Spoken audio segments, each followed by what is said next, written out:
Pemirsa Kemenq Korpu TV, sebagaimana yang telah kami sampaikan sebelumnya tadi, bahwa event yang akan ditayangkan adalah Ministerial Climate Change Dialogue.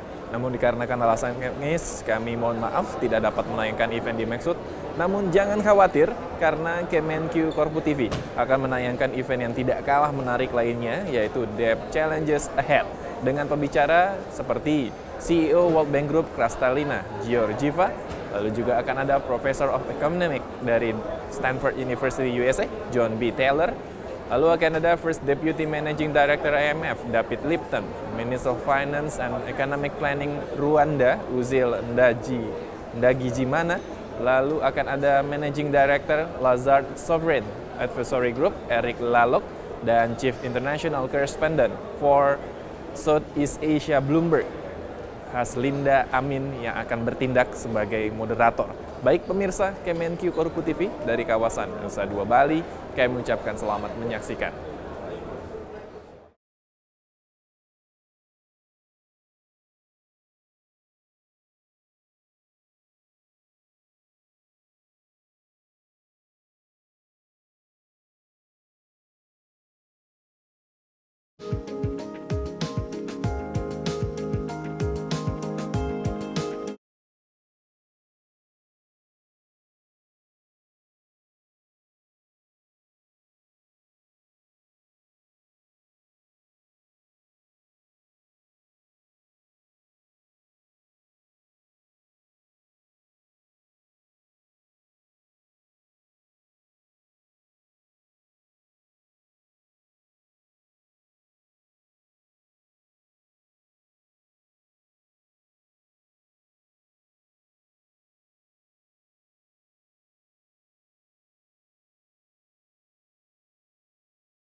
Distinguished panel of speakers, Kristalina Georgieva, CEO of World Bank, David Lipton, First Deputy Managing Director of the IMF, Uzil Ndagijimana, Minister of Finance and Economic Planning, Rwanda, John Taylor, Professor of Economics, Stanford University, Eric Lalo, Managing Director, Sovereign Advisory, Lazard.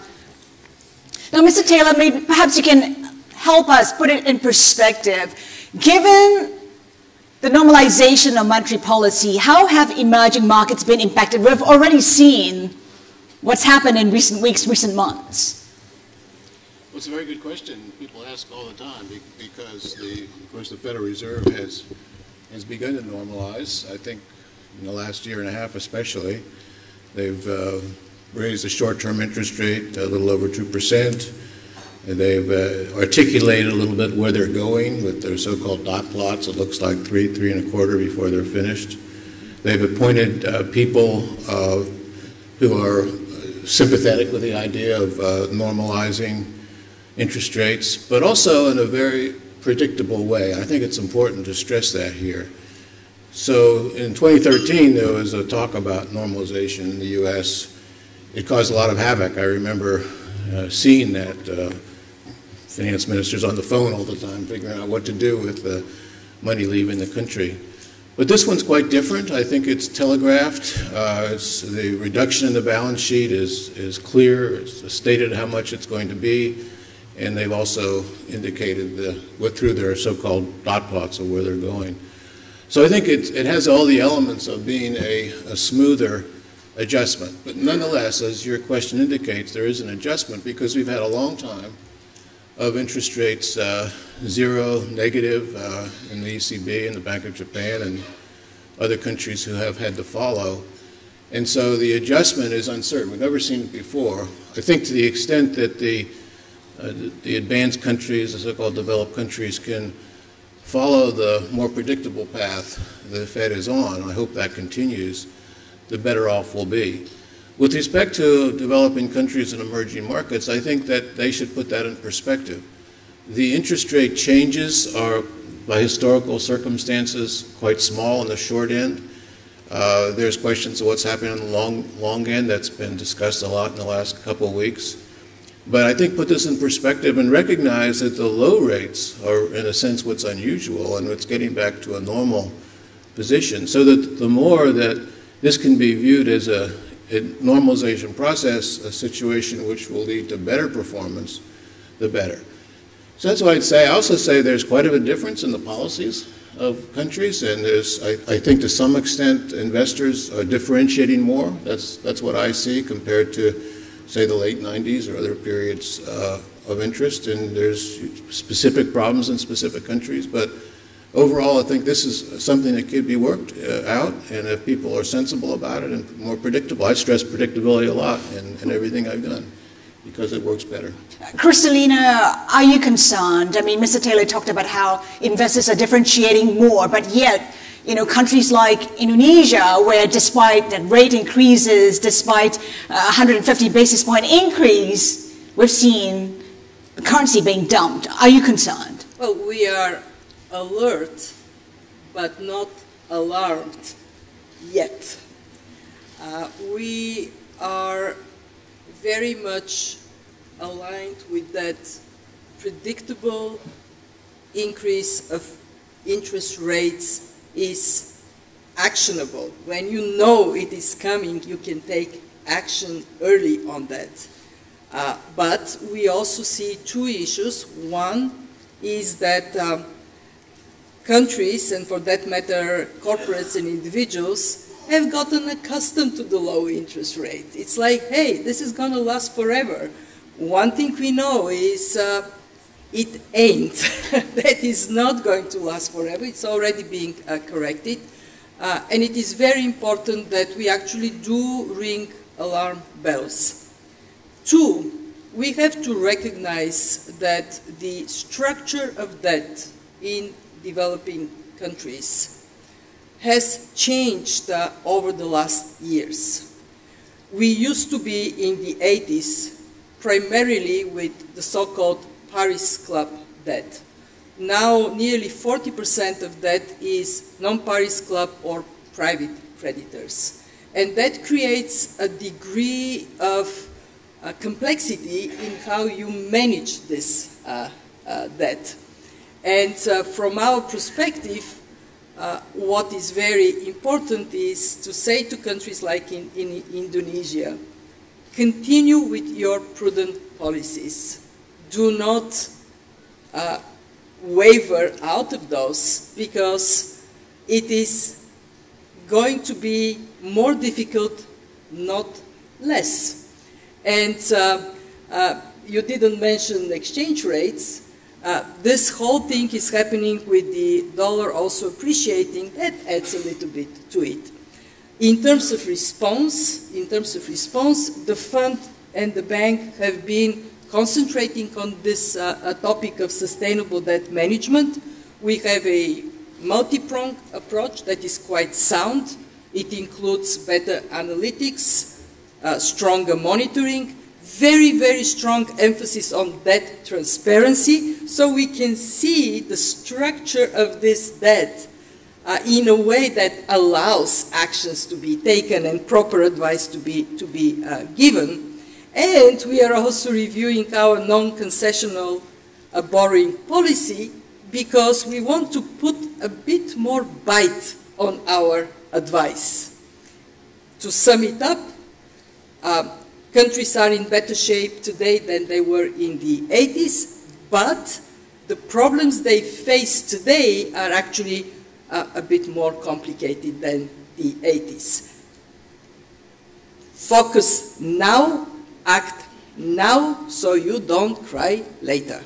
So countries are in a better shape, and the responses have been quite respectable in more ways than one. Dr. Lipton, does that mean that there'll be no contagion? I mean, whether it's within the region, across regions, what's your view on that?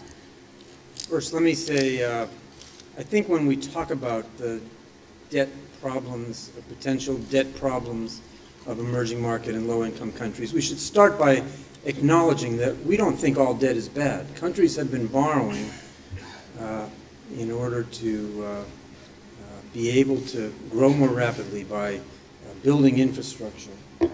Corporations are borrowing in order to do business and fulfill their business models.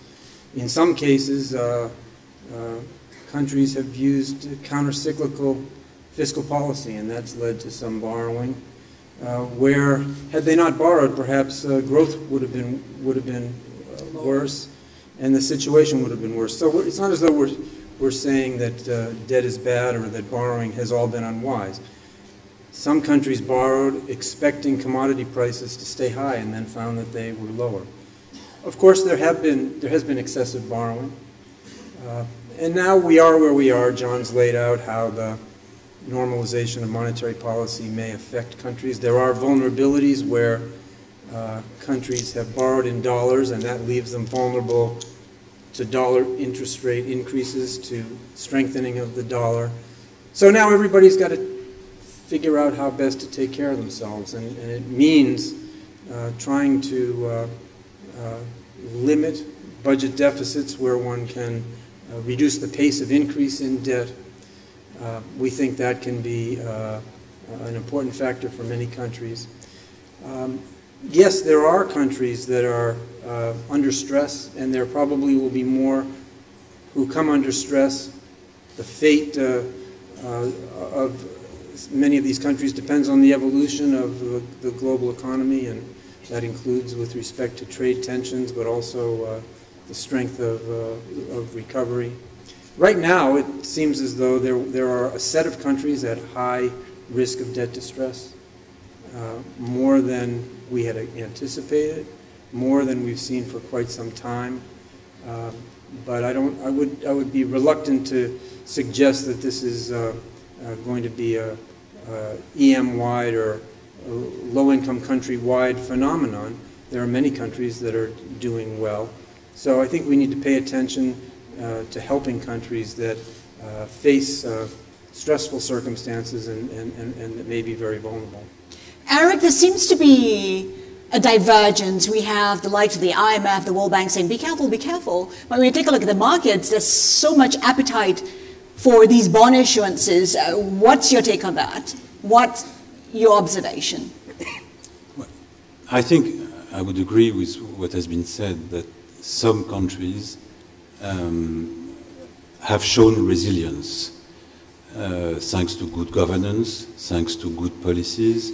The IMF sometimes has been critical that some of the borrowings were not used to fund infrastructure projects, but were lost in the sand. So there are risks, there are rising potential vulnerabilities. But at the same time, when you talk to investors, what has been said earlier is that investors, they now know very well how to differentiate between countries which have strong policies, good governance. Of course, sometimes you have blips, you have speculative attacks, because markets have been relatively peaceful. So you need action when you are in the market, otherwise you get bored. But otherwise, it's very clear that the disconnect between the sentiment of market investors who see money coming into emerging market funds, and not just money coming from private sector, but a lot of money coming from official sector that is investing itself into emerging market funds, money from sovereign wealth fund, money even from some central banks.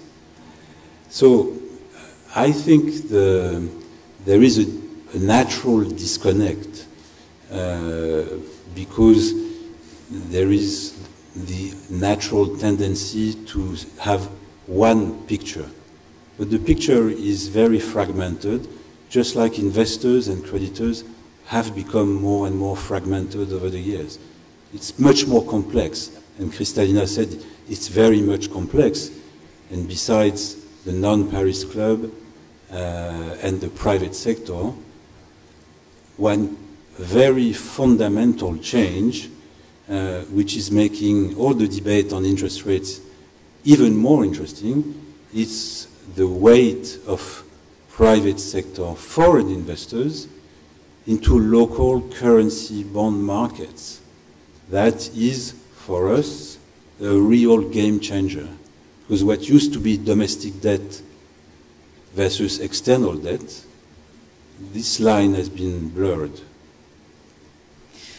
Of course, one of the countries that's adopted responsible policies is Rwanda. Despite spending 10 to 15% of GDP on development, it is still in a very comfortable position. Minister, how has the country done it?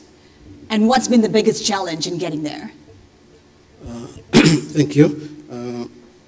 Since the debt relief for Rwanda in the early 2000s, we have adopted a debt sustainability, a debt management strategy aiming at maintaining our debt level at low risk of debt distress. And since then, we have kept that strategy. We maximize on concessional loans and the grants, and we go for commercial loans for specific cases, specific projects, mainly targeting export or project with high economic impact. We have adopted laws to control the debt management. According to our laws, the sole authority allowed to borrow is the Minister of Finance. And the Minister of Finance is required to present every year to Parliament a mid-term debt strategy for 3 years, together with the draft budget. And this is adopted by the Parliament. We have established a debt management unit that conducts regularly the debt sustainability and which inform any decision on borrowing. but also we have improved on our resource mobilization capacity by strengthening the Rwanda Revenue Authority. In the last 20 years, actually this year we celebrated 20 years of Rwanda Revenue Authority anniversary. And we realized that since its establishment 20 years ago, domestic revenues have increased 25 times in 20 years. So it has done a good job, but also we have strengthened the capacity to collect debt, to collect taxes by automating most of tax administration services to track transactions such as VAT collection. We have made a number of reforms to improve the doing business environment so that we can attract more investment, both domestic and foreign. And you have seen the trend really very positive, very encouraging in terms of FDIs. We have started our capital market, which is still at infant stage. We need to do more to develop it so that we can have alternative source of domestic financing. We have also tried to create the environment for PPPs. Currently, we have many PPPs in energy generation. So government, instead of investing in energy generation, we contract the private sector that we will invest, but we will buy we pay the tariff. We buy the energy generated. We have similar arrangement in health, in education, even in some manufacturing. Like one example which is interesting is the manufacturing of fortified food to fight malnutrition, which is an arrangement between private investors and the government. We guarantee to purchase a certain volume annually to assist families affected by malnutrition. Minister, I'd just like to jump in here and pose a question to Dr. Lipton. I mean, when we're talking about the surge in debt, it's not just among governments, but corporates as well. What's your take? Is there a bubble brewing when it comes to corporate debt? Well, we've seen debt rising in many categories: sovereign debt, corporate debt, in some countries, household debt. And as I said, some of it was done for sensible economic reasons and some not. I think when one looks at corporations, there's been corporate borrowings as corporations, in particular bonded borrowings, as corporations turned away from bank funding and had more access to capital markets. Some of it was in response to good business opportunities, but in some countries, it's in response to excessively loose monetary and credit conditions. We've made the point that corporations that have borrowed in dollars may find themselves exposed when dollar interest rates or when the dollar itself strengthens, unless, of course, their business model is to be exporting and earning the proceeds of those exports in dollars. So the question of the matching up of debt service obligations and earnings can help you, is something corporations ought to be managing.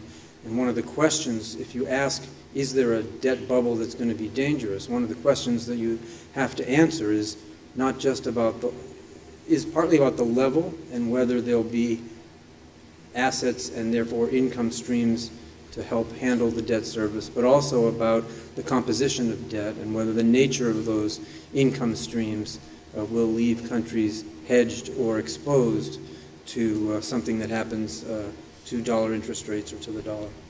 Mr. Taylor, what do you make of the combination? High debt for governments, high debt for corporates, and some of these corporates issuing debt are already companies at risk of defaulting. Well, I think it's partly the same phenomenon, and there is an increase. There is an increase in debt. I think to some extent it's worrisome, especially if it's foreign currency borrowing, because then the exchange rate can go against you. That has been a long-term concern. But I think it's a combination of both private sector and public sector. I would say the minister's description of how Rwanda reacted to the debt forgiveness is I wish more countries did that. I mean, remember the debt forgiveness was supposed to be associated with don't lend to countries who can't repay, even moving towards grants if that was necessary. And a lot of that hasn't happened. It's fortunate the debt level is a little lower because of the debt forgiveness. I was very much involved in the debt forgiveness movement when I was Undersecretary of the Treasury in that period, including with Rwanda. And we always insisted, you know, make sure that the reforms are put in place. But unfortunately, I think it's led to more borrowing. And then the other thing is the low interest rates, I do think, have been a factor. And it's been there, done that. We're going to get out of it. But that's also encouraged borrowing in foreign currencies because it's so cheap. And so now it makes the re-engagement, normalization, unwinding more difficult.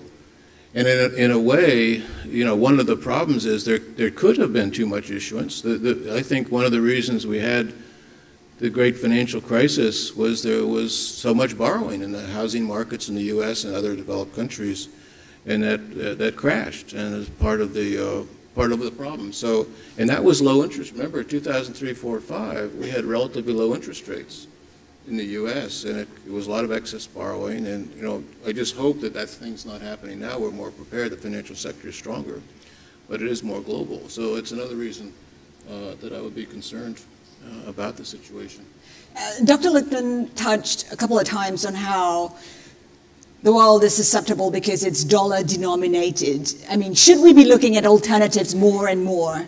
Kristalina? Well, we categorically have to work much harder on developing local capital markets and creating opportunities for more investment to be geared by borrowing in local currency.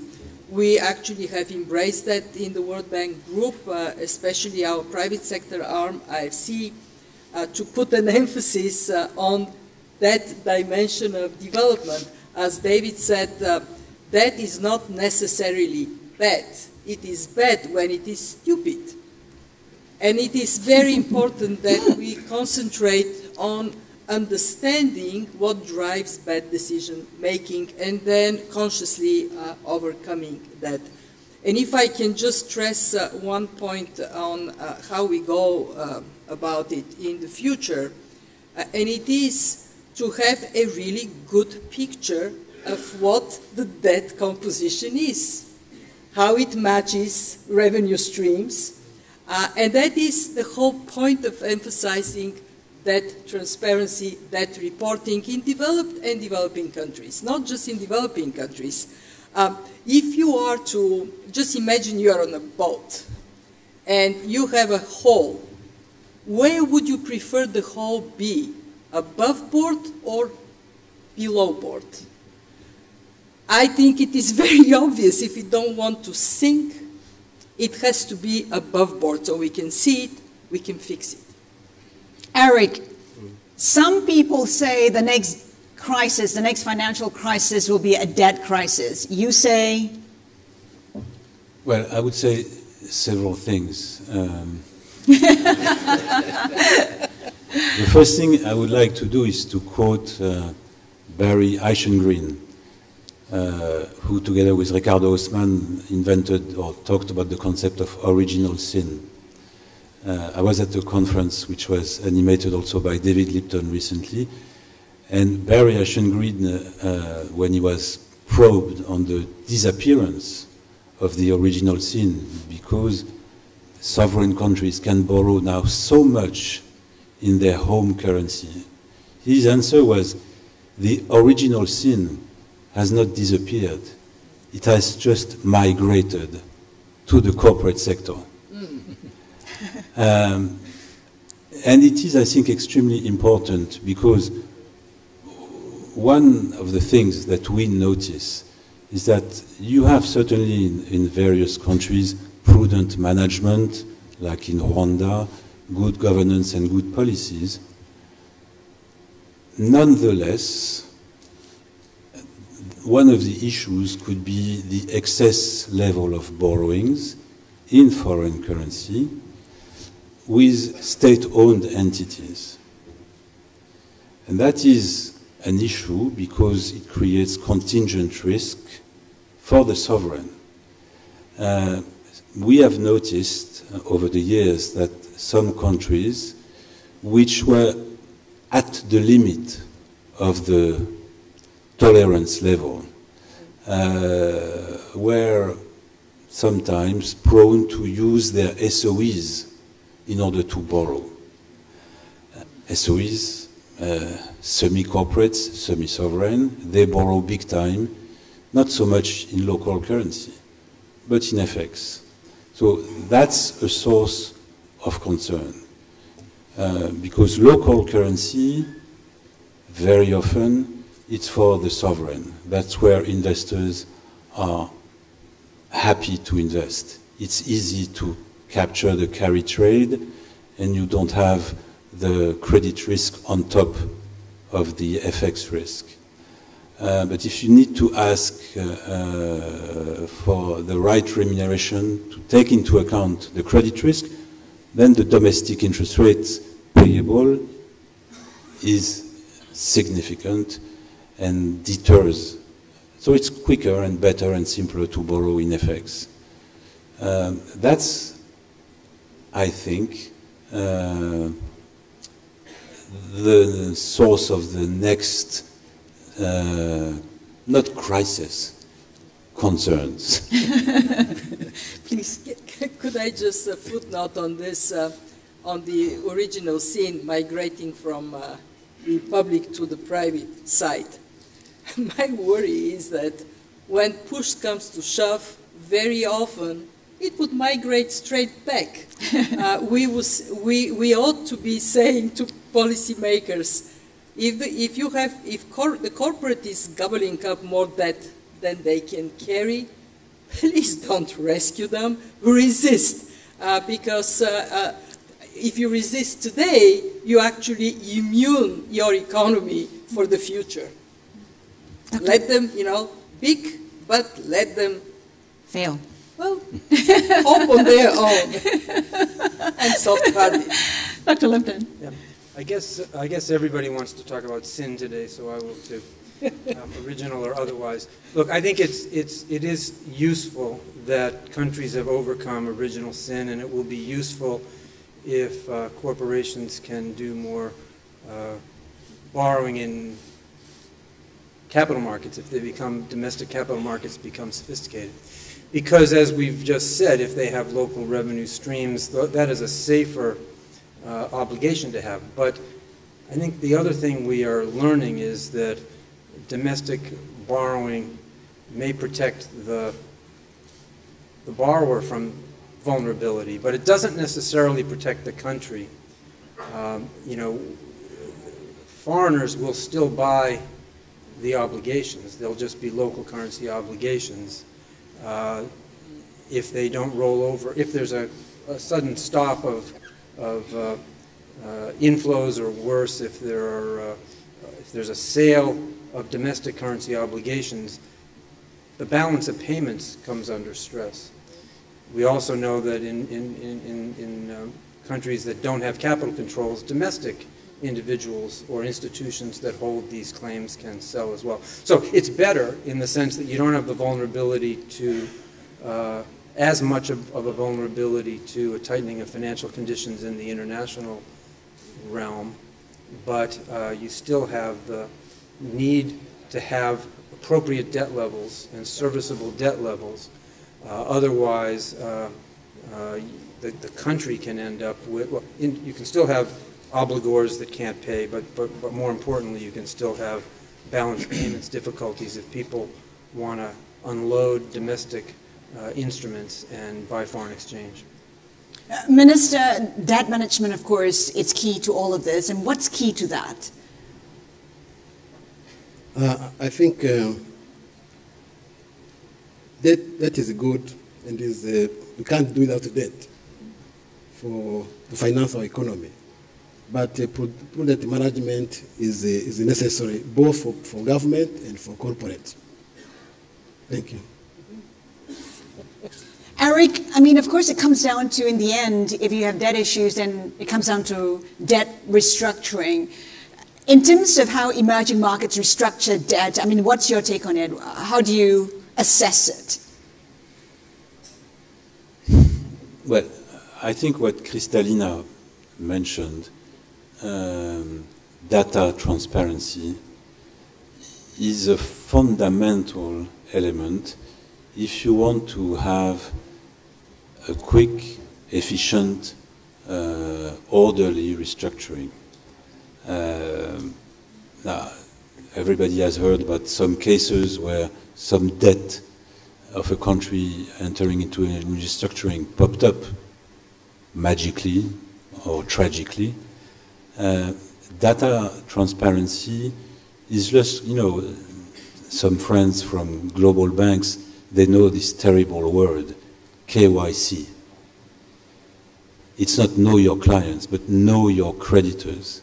I think it is absolutely imperative that countries, they know who their creditors are.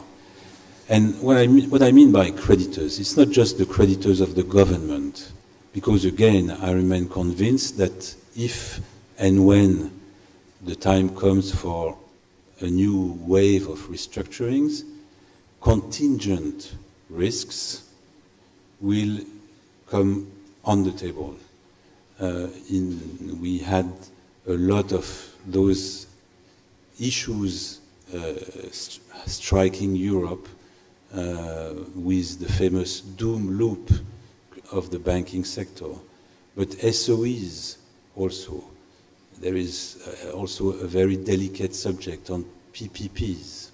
So you need to understand where your risks, your contingent risks are, because the last thing that is, or the worst thing that can happen is that a restructuring is lasting and lasting forever.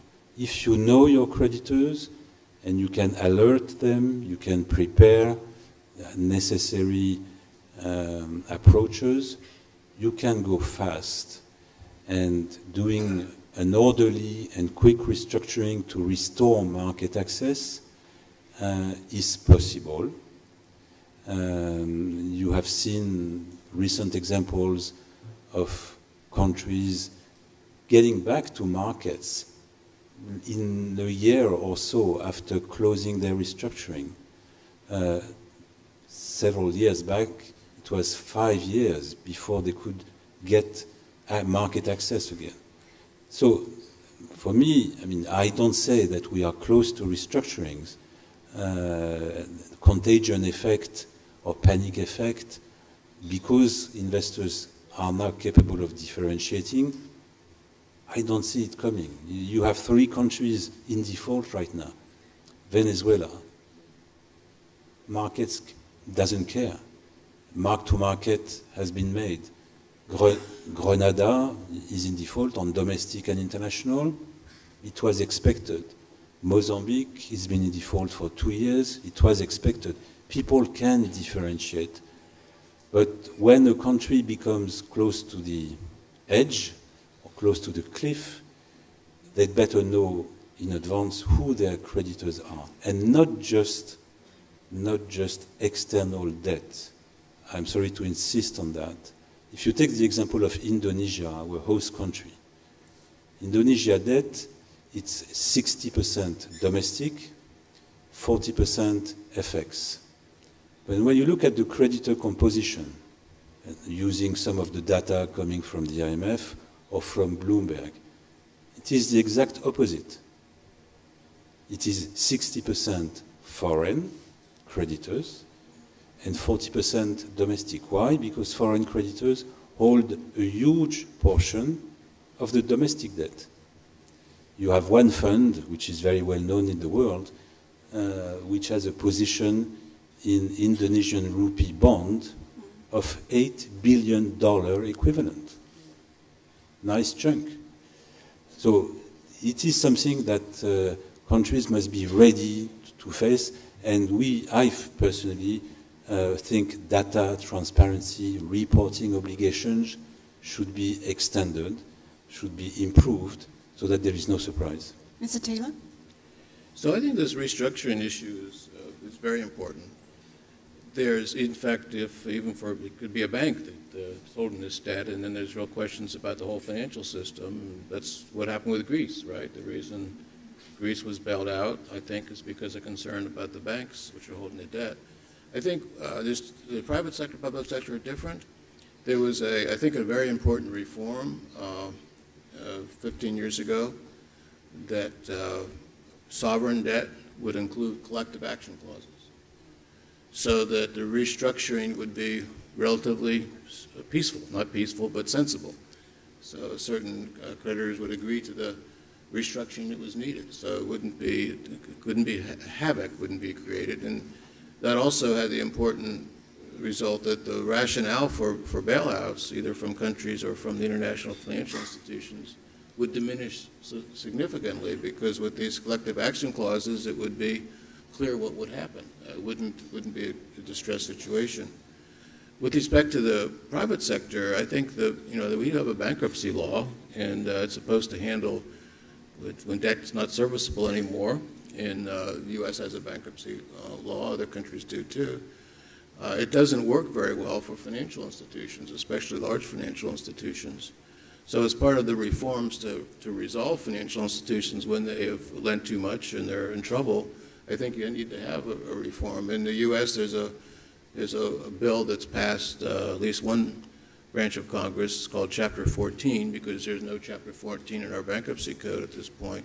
And it would apply to large financial institutions, so they could go through an orderly bankruptcy, so they wouldn't require the bailout, which people are thinking about all the time. And I think in many respects now, perhaps one of the reasons why certain countries are borrowing and why lenders are lending is well, don't worry.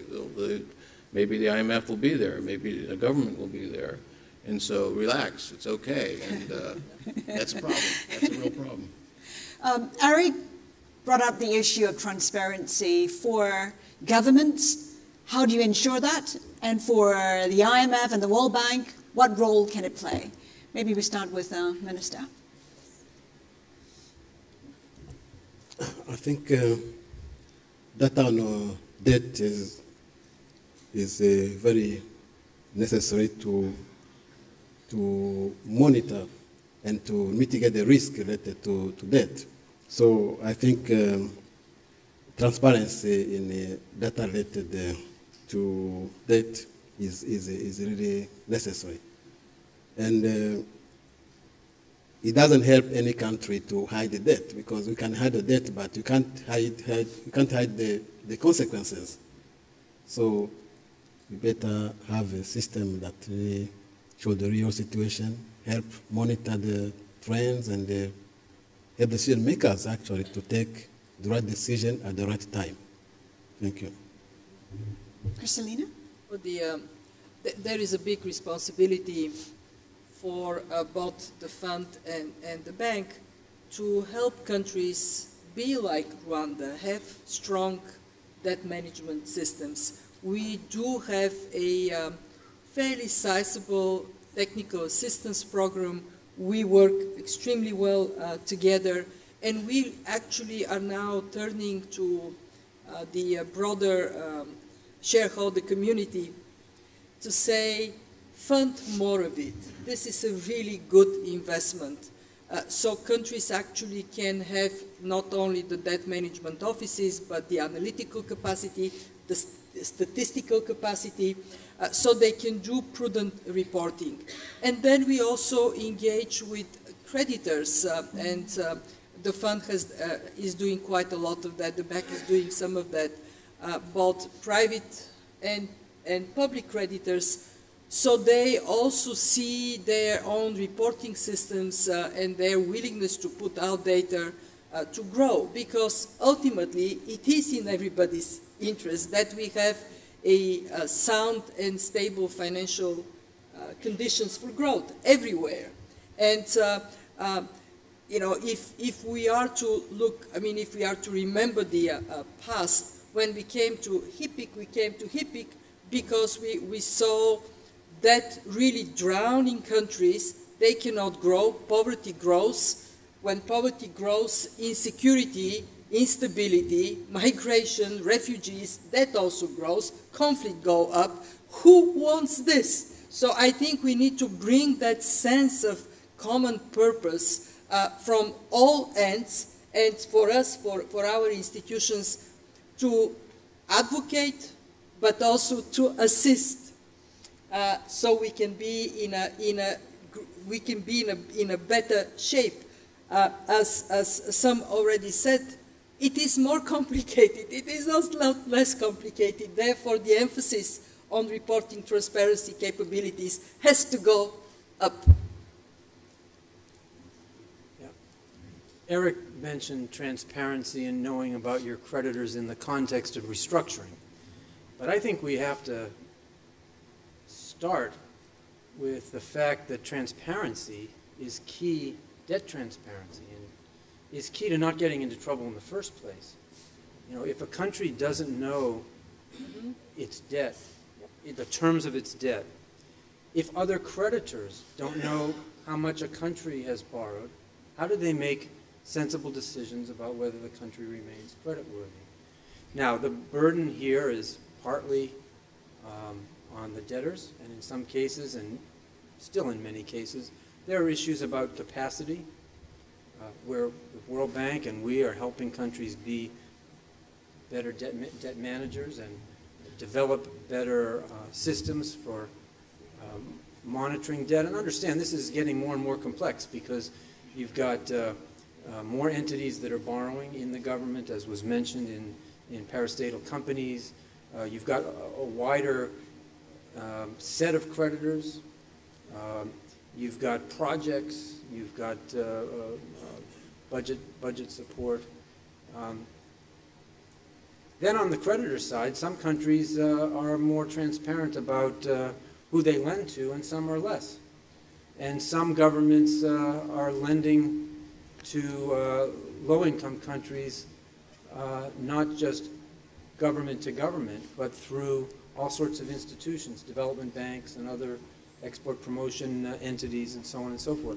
But unless we can help everybody get to a full set of data about the debt, it's unclear how, I mean, it just raises the possibility that you can have poor debt management or accidents. Now, you know, some of it is perhaps more malicious, that the terms or the amounts of contracts are left obscure for reasons that are political or actually out and out corrupt, or in some cases having to do with national security issues. But it's really important that we get through this, and for that reason we, the World Bank, a number of our member countries, including the United States, are pushing very hard for enhanced transparency. As I say, it has to start with capacity building, but it has to be all-encompassing. But it's also true, as was said, that you need to know who your creditors are and what the terms are in order to restructure. Restructuring used to be fairly simple. When governments lent to governments, a few governments could get in a room and restructure the debt. Then in the 80s, we had the Latin American debt crisis, where you had to round up all the banks. And that was, at the time, seemed very challenging, but it was a day at the beach compared to when you have bonded debt, because the commercial banks basically made loans and kept them.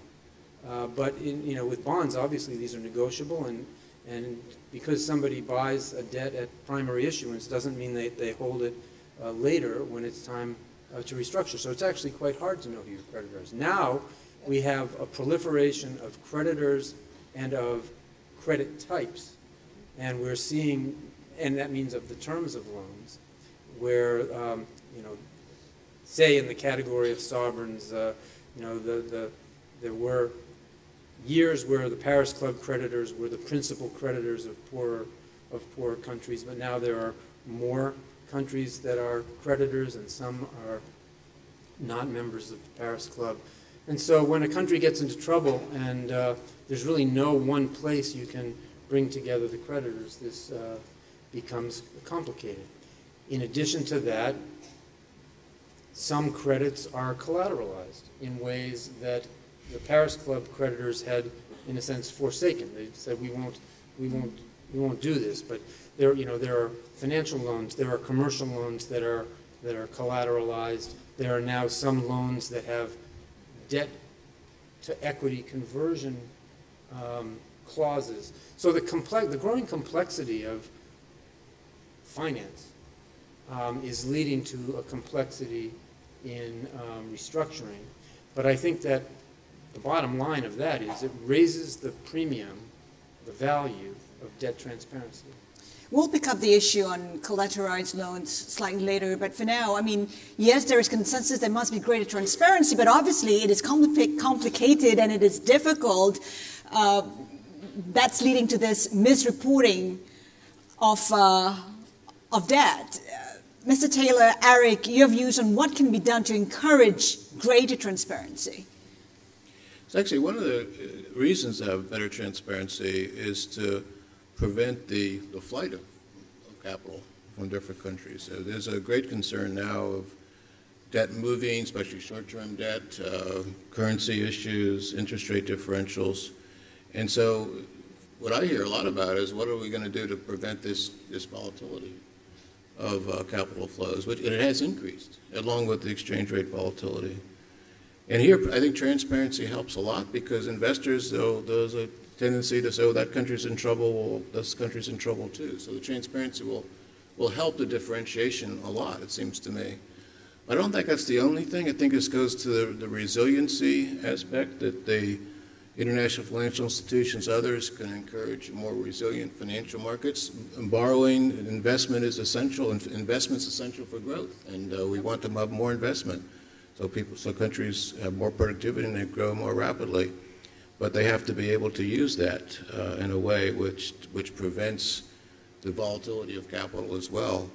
We just finished a report that was for the G20, so-called eminent persons group, which made recommendations to try to, not to reduce the amount of debt, really to make the volatility less of a problem, because that's really where crises can happen. You know, it's the crisis happens, the markets are closed, there's bailouts begin, and it accumulates. So I'm concerned about the flows back and forth. And one of the recommendations is to have more resilient financial sectors in each country, because each country is unique. It's also, I think, important to stress that we'd like to have capital moving. Eventually, open capital markets are good. In fact, open capital markets encourage open goods markets, which we, of course, are talking a lot about at this conference, and it's very important to have that as well. But that's the international financial institutions, especially the IMF, have a big role in encouraging more resilient capital markets. There's also been, in the last 5 or so years, more emphasis on what the IMF calls capital flow management, which are really efforts to restrict the flow of capital. And I don't think that's such a great idea, but it's where we are at this point. And so how can we reform the institutions? So many of these things we're talking about are not just because of the private sector. It's maybe because of low interest rates in one country or the encouragement of bailouts in another country. And so the private sector responds to these, I think, sometimes not the greatest public policy decisions. And so more focus on that, I think, is very important. That's part of transparency. Transparency can be required as part of the financial reforms. Eric? Yeah, I think I would agree with what David said, that data transparency has to come from both sides. You have the borrowing side, the governments. It's a question of decision and good governance, like the Minister of Finance of Rwanda said. It all depends who has the right to contract a credit in the country. If 10 different ministers can contract with outside creditors, then it's a nightmare to coordinate and to have adequate data transparency. If you have one single entity which has the capacity to authorize, it's easy to document, it's easy to get the data transparency. Problem is that very often, you were talking about collateralized loans.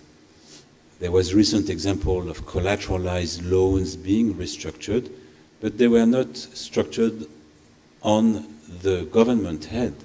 They were structured on SOEs. Again, I'm sorry to insist, I sound obsessed with SOEs, but data transparency at the level of the government is easy to structure. It is more complex to structure at the level of the state-owned entities.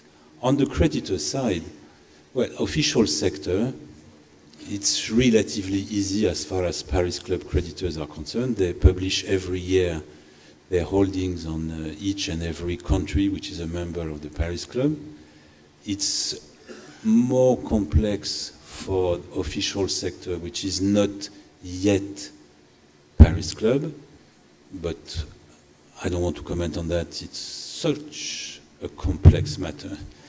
But on the private sector, you can already get a lot of information as to who owns what.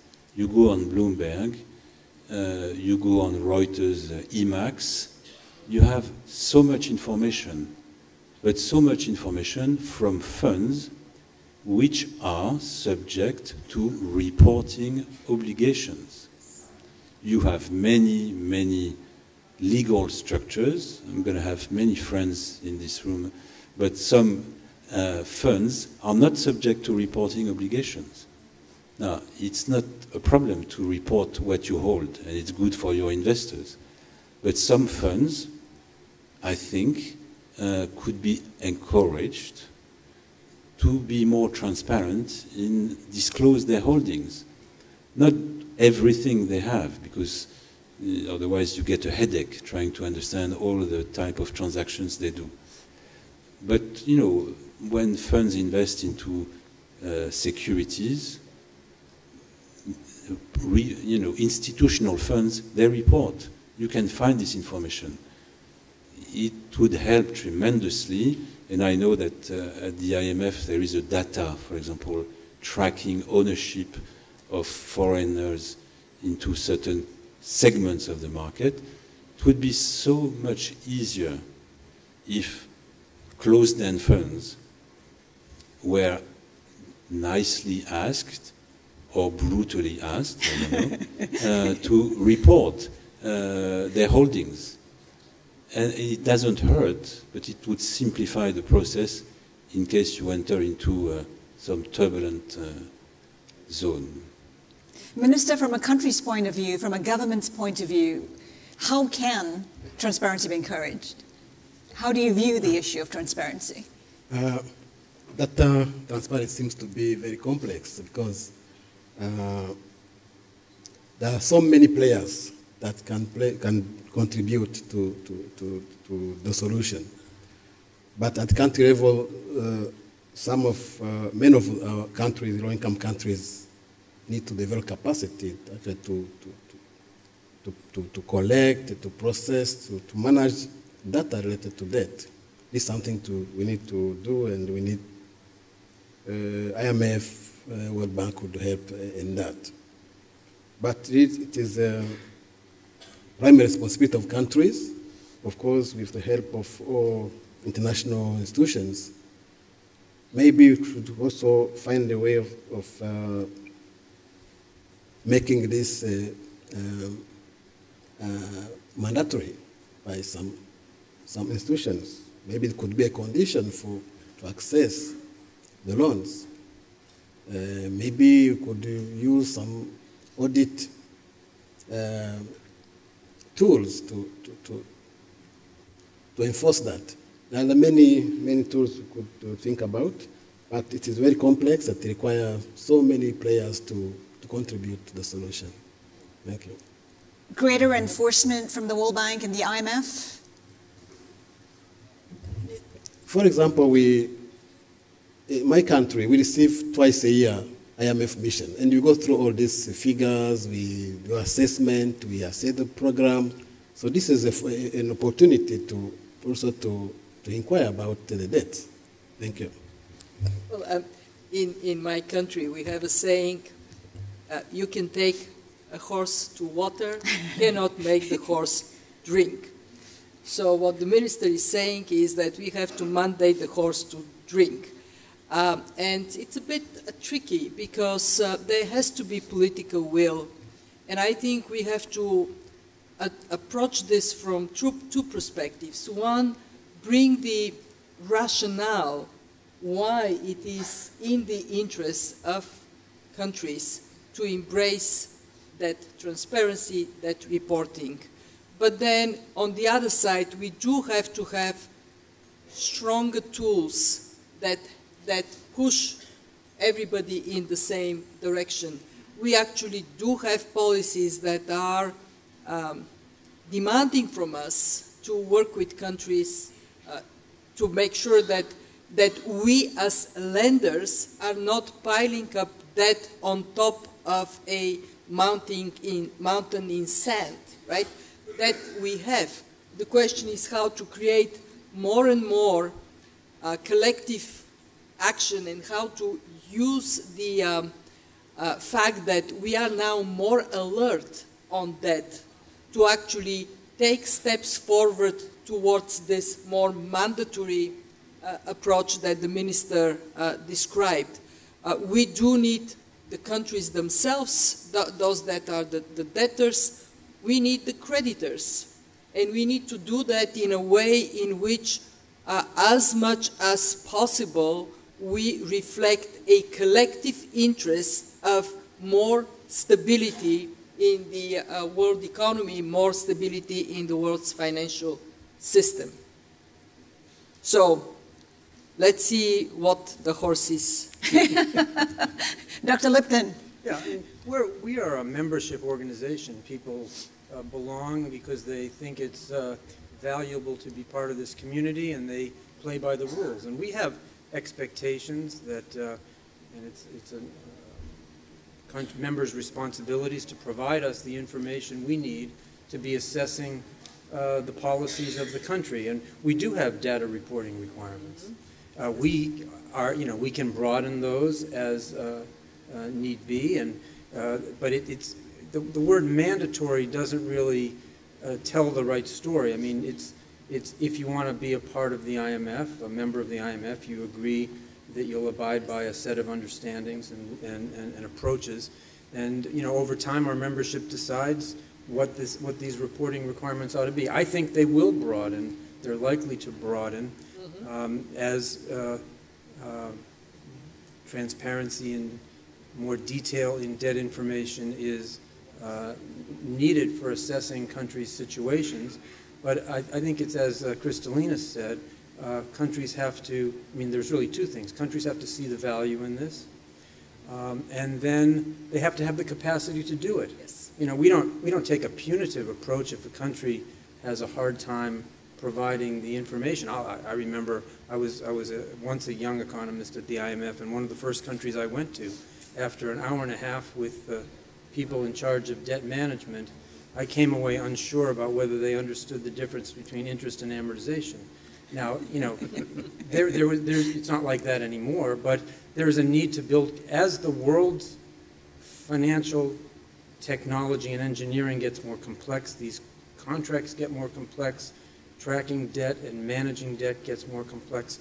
Countries need the help to be able to do that. And we can certainly provide that, and we can broaden our involvement in achieving with membership debt transparency that will help them avoid problems and will help. I really want to stress this point. If the creditors and debtors don't know the country's debt and debt servicing situation, how does either side make a decision about how much debt is too much debt? Mr. Taylor, make the horse drink, mandate it? I think they have to get the incentives right so that the horse drinks. And sometimes the incentives are, if you screw up on your policy, your country's going to screw up. I mean, so much of this is get the country's currency and policy right, and it'll do better. We have so much evidence for that. It'll also be better for the world, but I think the more you can show, I mean, Rwanda's a great example. They decided to do this, and it's better as a result. They're a model in many respects, and you can see disaster cases on the other side. the other thing is politics. The minister knows this very well. Sometimes there's incentive to do something that is bad policy because you're going to pass it off to the next person. And that's a huge part of why it's important in a democracy, especially for people to know what the good policy is. So you'll elect put people in charge who are not going to do that. I mean, it's very hard. I mean, every day we're thinking, why did that country do such stupid things, as you put it? And frequently it's the politics. It's someone rises to the top because they say it's going to be better, and they're just doing something like that. So we shouldn't forget the ownership and the politics and the incentives. And I think it's a very important part of it is communication about, some countries are doing very well. There's enormous progress we made, people coming out of poverty. But if you look around the world, a lot of it has to do with the different policies. Some countries are doing policies better than others, and they're doing better as a result of that. Before I open up the discussion to the floor, just one question. We talked about how we're seeing more and more non-Paris Club debt. How much is that adding to risk? Perhaps we start with Eric. It depends what type of risk you're talking about. Is it pure debt stock risk statistics, or is it risks when comes the ugly time of the restructuring, therefore the coordination?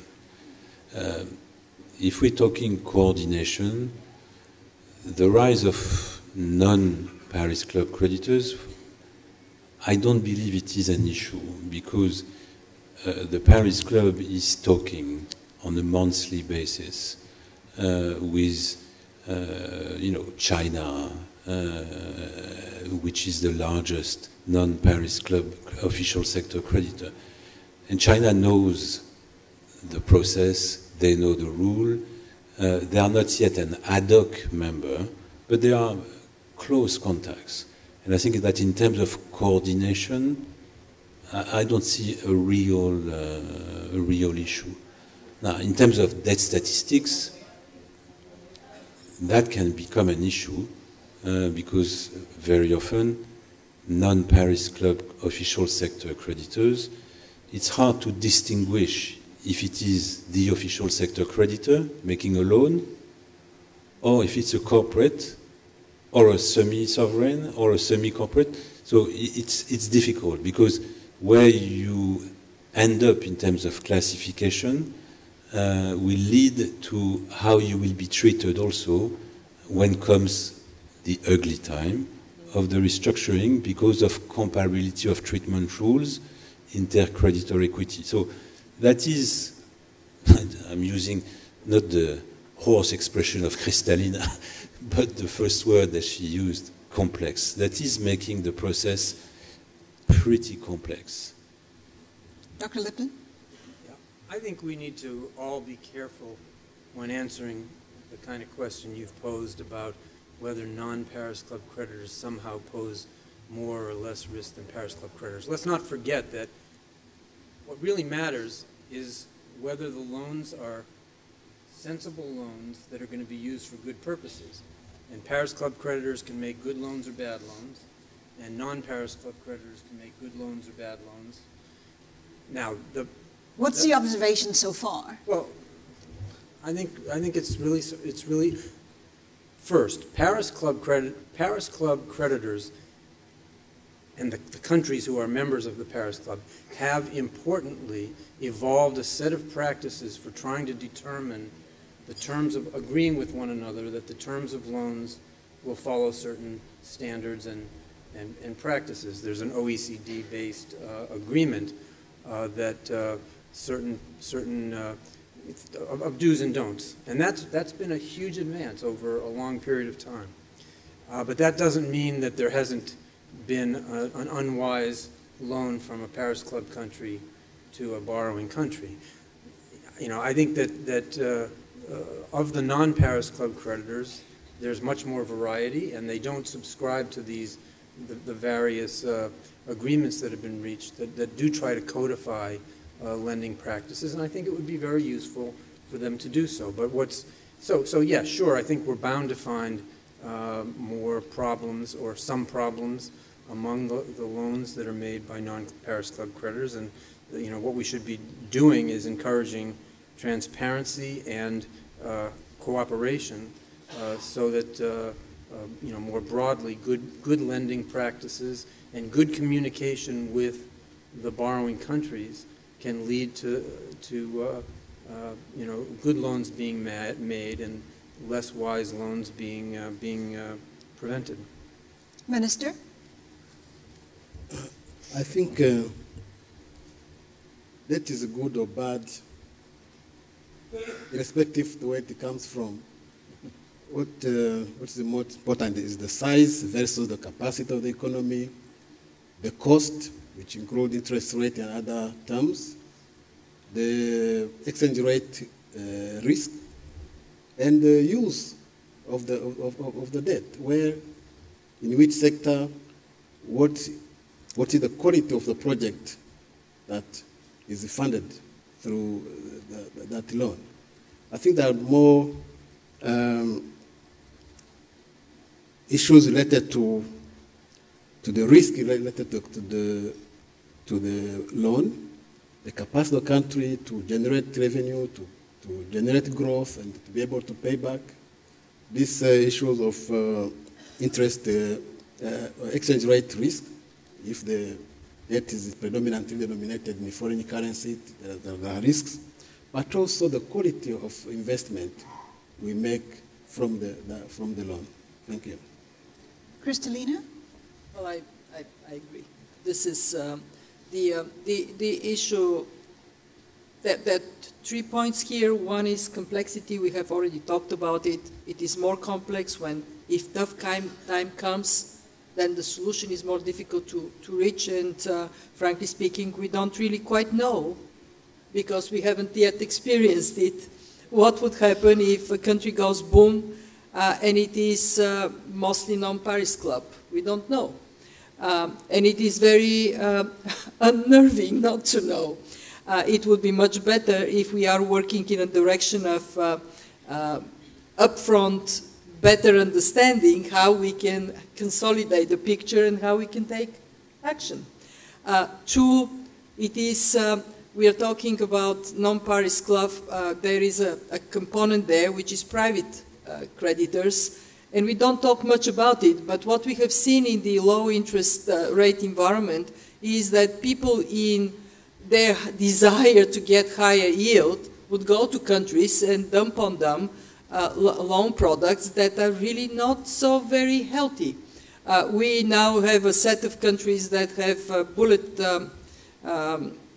service loans that are coming, Eurobond, that are coming next year, the year after.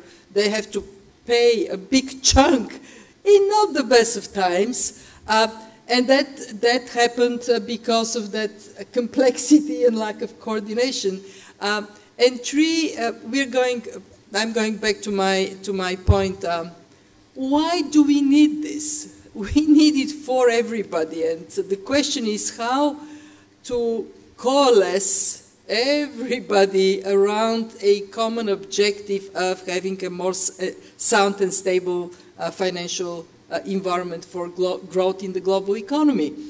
And that is so much harder, when you have a smaller, more or less homogeneous group, it is easier. When you have a bigger, not very homogeneous group, it is much harder. And then, of course, we would have those that would say, well, your end of the boat is sinking, I'm just fine. So the short and the long is that the conversation we have today is very, very timely, because we are not yet in the kind of harsh time, and we can avoid being in the harsh time, but we have to bring everybody around that common objective. Roll our sleeves, bring everybody together, work. Mr. Taylor. So I agree with David. It's not so much Paris Club, not Paris Club. It's the nature of the loans and the nature of the lender and whether you're a responsible lender or not. And I think one of the reasons why we have had more of a problem in debt in poor countries than we thought we would after the debt forgiveness was, I think, new players came in and started making loans, maybe not so responsibly. And so that's happened. And if you're a country and you have not developed the debt management skills enough, you're susceptible to that kind of behavior. And unfortunately, I think that's where we are a bit at this point. There's going to be calls for debt forgiveness from these institutions sitting here, but they didn't make the loans that turned up, but they're going to be asked to do some things about it. And I don't think we should be resistant to that. Also, there is some lenders make loans assuming you're not going to be paid back because they're going to get something out of it in return. So that's a real issue. And it would be great if the countries could do all this by themselves and say, no, we're not taking that loan because we're not going to be able to pay it back. But unfortunately, it doesn't happen. It gets into the politics again. So I agree. You need some kind of a framework that disciplines the nature of the loan, so we don't get in this situation. I think we're beginning to, unfortunately, get in that situation now.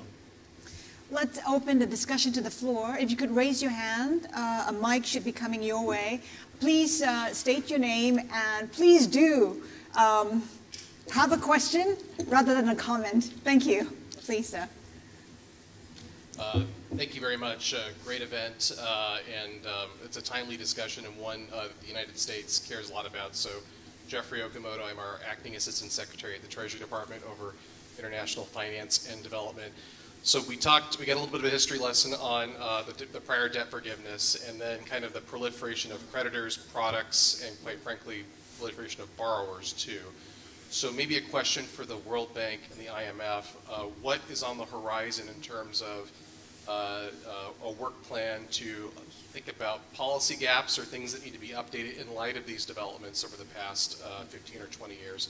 And then once you have those new policies and requirements or data sets, what needs to be done to deepen the capabilities of countries across the spectrum to actually comply? Christina Medina? Well, we have here in Bali as one of our main topics of discussion of our development committee, which is going to start at 2:15, the topic of debt sustainability. And that is something we have worked on together with the fund. And there are three elements that are moving this agenda forward. The first one is we have a new debt sustainability framework in place for low-income countries. It kicked into gear on July 1st. It actually lifts up our engagement and support to countries from both institutions, brings the awareness, the analytics, the monitoring, the skills up.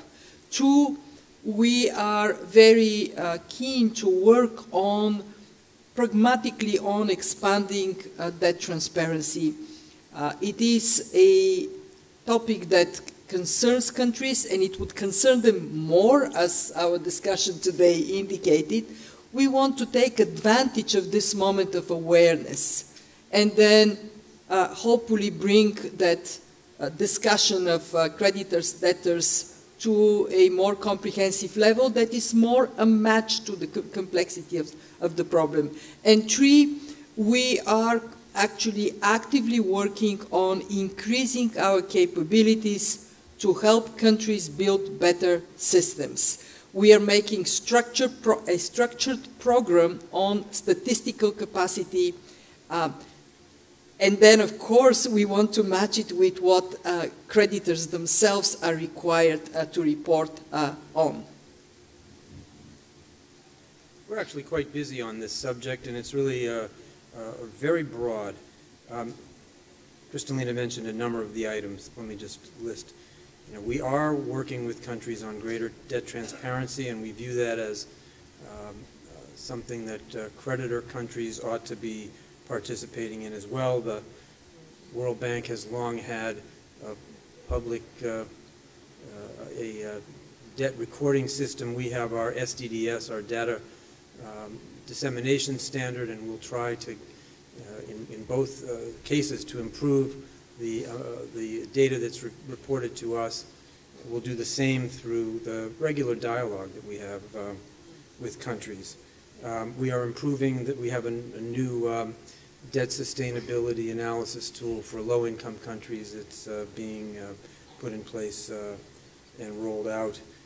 One thing that John mentioned, the collective action clauses, that whole approach was strengthened just a few years ago, and there's a process that takes time because a lot of bonds exist that didn't have the collective action clauses. That's a process we continue to encourage so that eventually restructuring is easier to do. We're working on trying to make restructurings work better. Our observation we've made for many years is that restructurings seem to come too little too late. And we believe, as I think Eric hinted, that if you know your creditors, if you know you're getting into trouble, if you can go and find a way to restructure your debt and, if need be, reduce your debt earlier rather than later, and cooperatively rather than in a conflictual situation, when you still are in more or less a sound position as opposed to an unstable position, I think that can be pretty helpful. And as I mentioned, and Kristalina mentioned, we give extensive TA to countries on the debt management side, but also on the management of public finances and thinking through their investment programs, so that it's not just about the borrowing, it's about whether the borrowings are used in a way that is efficient, effective, and not corrupt. So I think it's really quite a broad agenda, and we're open to improving that agenda with suggestions from membership and civil society and others. Please. Oh, there's one there. Next. Thank you very much. Matthew Rycroft from the United Kingdom. I'm the Permanent Secretary at the Department for International Development. And I have a question about the global goals, which I don't think have been mentioned yet. And it seems to me that this whole issue of debt sustainability is absolutely crucial for the achievement of the global goals. Done well, debt, done effectively, can be an important driver to help low-income countries mobilize the financial flows that are going to be needed for the achievement of the global goals. Done badly, bad debt without transparency is going to get in the way of effective development and effective achievement of the global goals. And it seems to me that shining the spotlight of transparency, as all of the panel members in their different ways have suggested, is going to be absolutely essential as a first step towards improving that whole debt ecosystem. But some comments, please, from the perspective of achieving the global goals. Thank you.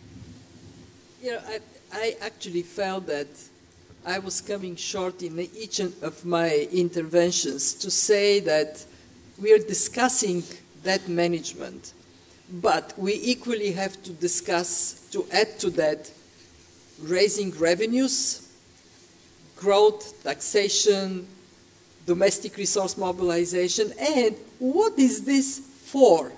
And it is for achieving sustainable development that helps countries to lift up their populations. So we are, indeed, in this conversation, we concentrated on debt. A couple of times we said, well, debt is not a bad thing, that for good purposes, but it is true that in our institutions, both the fund and the bank, we think of this in that broader context. And actually, if you have more revenues, hey, you can carry more debt. And that is ultimately the purpose of that conversation is do better for people in your countries. I'm abusing my space here, but I'm a Bulgarian. In the 90s, my country actually did go boom. And at 4 o'clock in the morning, I would line up to buy milk for my daughter.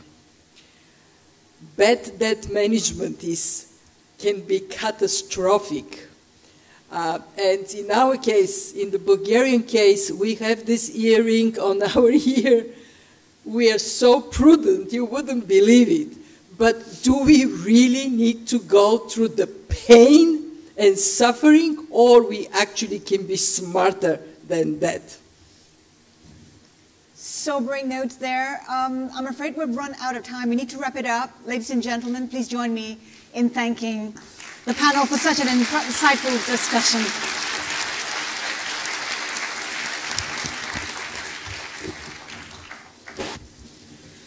Thank you.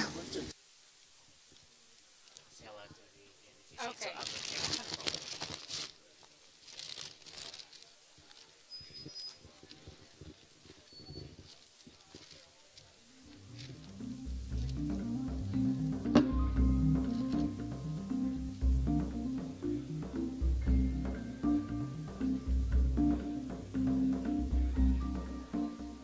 Baik pemirsa Kemenq Korpu TV, kita baru saja menyaksikan event pilihan kedua dari rangkaian Annual Meetings IMF World Bank Group 2018 hari yang ke-6.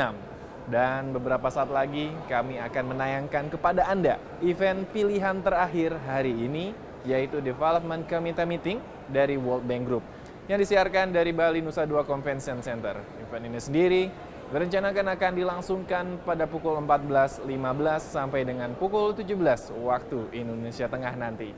Baik pemirsa Kemenq Korpu TV, dari kawasan Nusa Dua Bali, kami ucapkan selamat menyaksikan.